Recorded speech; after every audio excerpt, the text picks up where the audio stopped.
What's good, YouTube? We're here with the one, the only, the Pandaman himself. Pandaman did it again. He got 7th place at the Iowa Regional playing. Yubel.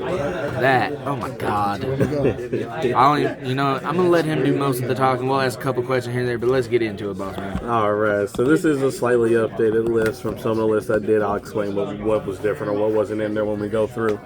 But it's still essentially the same deck. So playing the new 3 Yubel, Spirit of Yubel. Very good card. It's a hand trap, weirdly enough. If your opponent attacks you, special summon is from hand.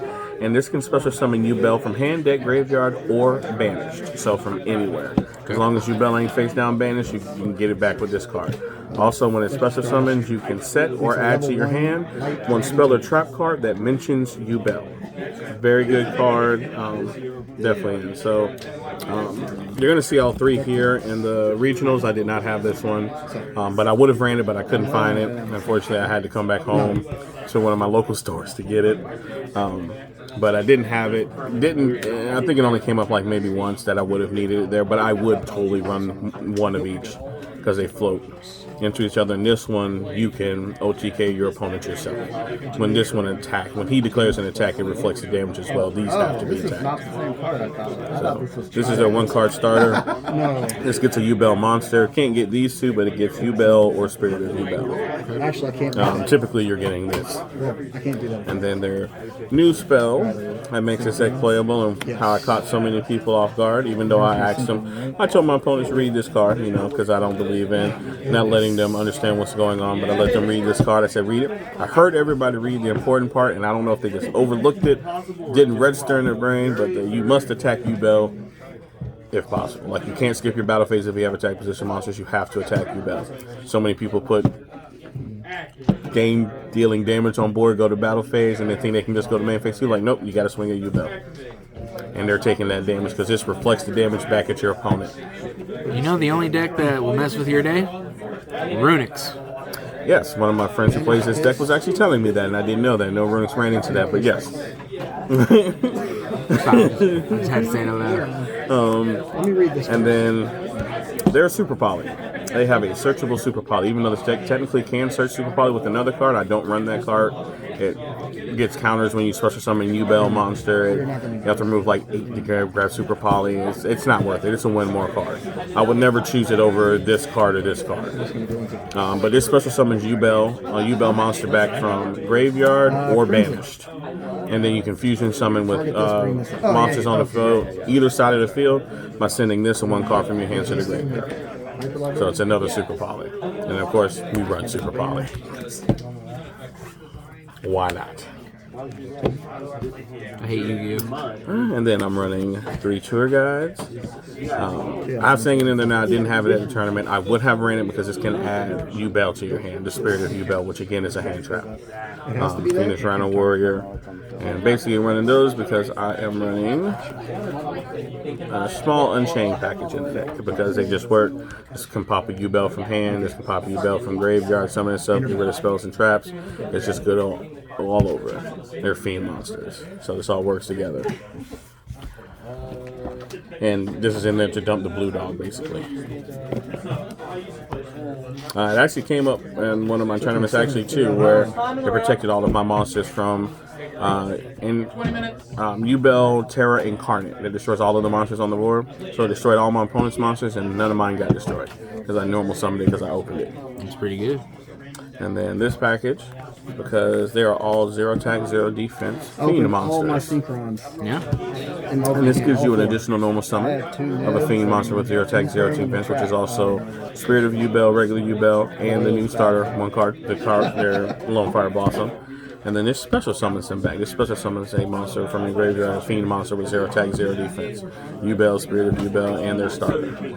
Somebody impermed the starter before I could have a chance to tribute it. I was like, cool, link it off with this card, then something else, and then discard a card, bring it back with this, then link it off. And use it, well, not link it off, use its effect. Yeah. And then, of course, consistency.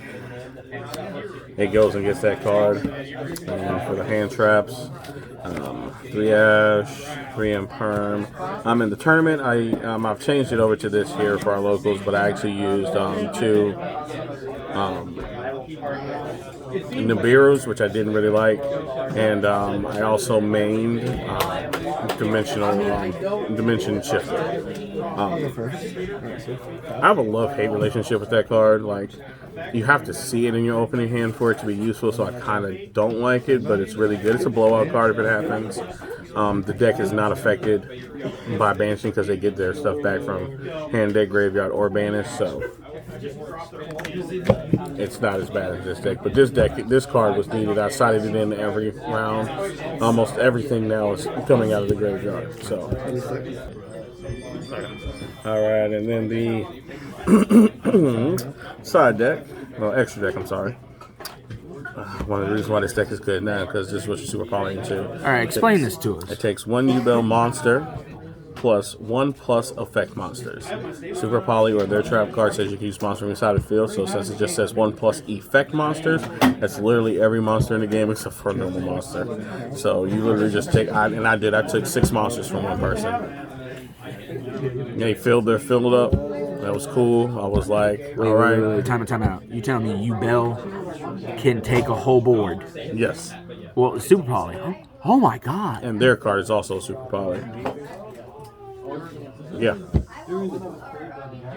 Jesus. And I even did it to somebody like I couldn't get Yubel on the field because they stopped me, but I had the trap card. And I was like, all right, cool, go to their turn, special summon the Yubel out, do it during their draw phase. Like, you have any effects on your draw phase? Nope. Should probably off your whole board now. And of course, because we're playing the real Super Poly, using Super Poly targets. I mean, Super Poly, yeah, you got to. This, because Yubel and Spirit Yubel are level 10, so.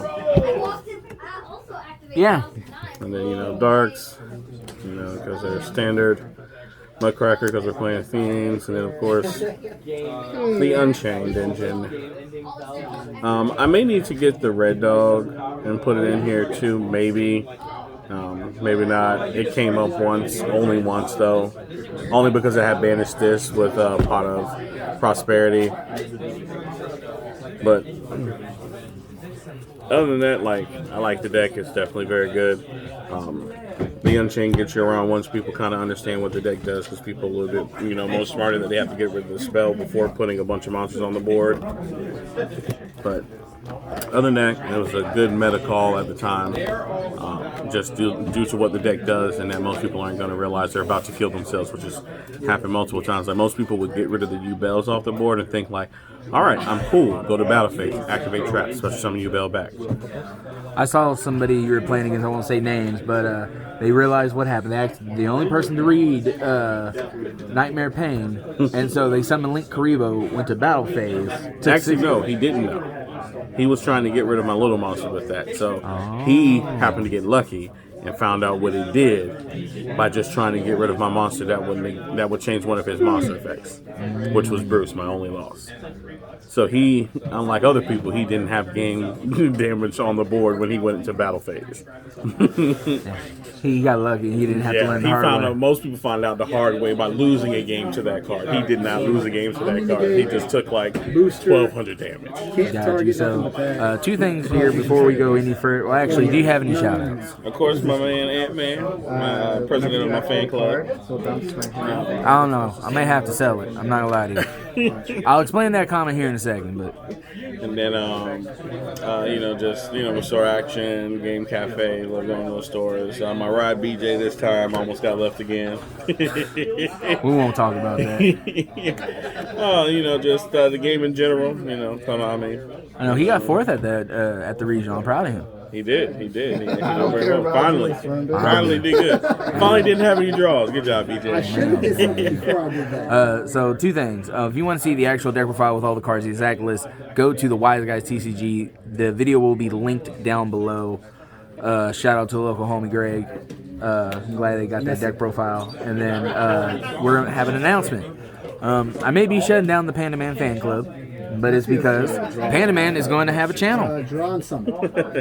So that will be linked when it's created. I'm gonna help him build the ship, and then I'm gonna let him sell and sink. But anyway, guys, Pandaman is always gonna be on the YouTube here at the channel, but I just want to announce his YouTube channel. So when we get that up, make sure to go give him a subscribe. great content coming, and I think we out. Anything else? No, yeah. All right. There's only later, dude.